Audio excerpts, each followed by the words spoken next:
അഹമ്മദാബാദ് വിമാനാപകടത്തിൽ മരിച്ചവരെ തിരിച്ചറിയാനുള്ള DNA പരിശോധന തുടരുകയാണ്. നിലവിൽ 220 പേരെയാണ് തിരിച്ചറിഞ്ഞിട്ടുള്ളത്.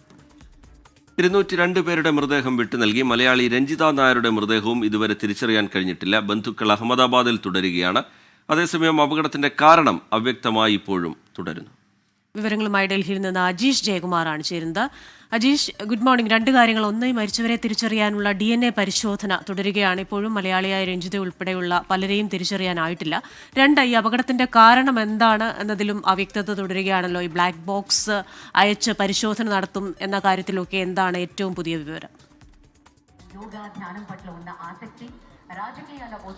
ക്രിസ്റ്റീന റീജിത്ത്, ഇപ്പോൾ ഏറ്റവും പുതുതായി ലഭിക്കുന്ന വിവരമനുസരിച്ച് ഇന്നും ഈ DNA പരിശോധന അത് തുടരുക തന്നെ ചെയ്യും. കൂടുതൽ പേരുടെ മൃതദേഹം അത് തിരിച്ചറിയാനുണ്ട്. മലയാളിയായ രഞ്ജിത നായരുടെ മൃതദേഹം അടക്കം തിരിച്ചറിയാനുണ്ട്. അതുകൊണ്ട് തന്നെ ഈ പരിശോധന തുടരുകയാണ്. ചിലരുടെ മൃതദേഹമൊക്കെ ഈ പൂർണ്ണമായിട്ടും കത്തിക്കരിഞ്ഞ നിലയിലുള്ള സ്ഥിതിയിലുണ്ട്. അതൊക്കെ തിരിച്ചറിയാൻ വളരെ ബുദ്ധിമുട്ടാണ്. അതുകൊണ്ട് തന്നെ വളരെ പാടുപെട്ട് തന്നെ അന്വേഷണ സംഘം ഇപ്പോൾ ഈ DNA പരിശോധന അത് തുടരുക തന്നെയാണ്. കൂടാതെ ഈ അന്വേഷണം അത് എയർക്രാഫ്റ്റ് ആക്സിഡന്റ് ഇൻവെസ്റ്റിഗേഷൻ ബ്യൂറോയുടെ നേതൃത്വത്തിൽ അന്വേഷണം ഇവിടെ ഇപ്പോൾ നടക്കുകയാണ്. ഈ ബ്ലാക്ക് ബോക്സിന് അത് തകരാറുന്ന റിപ്പോർട്ടുകൾ പുറത്തു വന്നിരുന്നു. പക്ഷേ പിന്നീട് അത് DGCയെ തന്നെ നിഷേധിക്കുകയുണ്ടായിരുന്നു. കാരണം അങ്ങനെ ഒരു AIBയുടെ എയർക്രാഫ്റ്റ് ആക്സിഡന്റ് ഇൻവെസ്റ്റിഗേഷൻ ബ്യൂറോയുടെ ഭാഗത്ത് നിന്ന് അത്തരത്തിൽ ഔദ്യോഗികമായിട്ടൊരു സ്ഥിരീകരണമൊന്നും ഉണ്ടായിരുന്നില്ല. അതുകൊണ്ട് തന്നെ അത് അമേരിക്കയിലേക്ക് അയച്ച് അത് വീണ്ടും അത് കൂടുതൽ വിശദ പരിശോധനയ്ക്ക് അയച്ചു എന്ന കാര്യത്തിൽ നമുക്ക് വ്യക്തതയില്ല. എന്തായാലും ഈ അന്വേഷണം, അപകട കാരണം കണ്ടെത്താനുള്ള അന്വേഷണം തുടരുകയാണ്. UK-യും US ഏജൻസികളുടെ സഹായം ഇന്ത്യക്ക് ലഭിക്കുന്നുണ്ട്.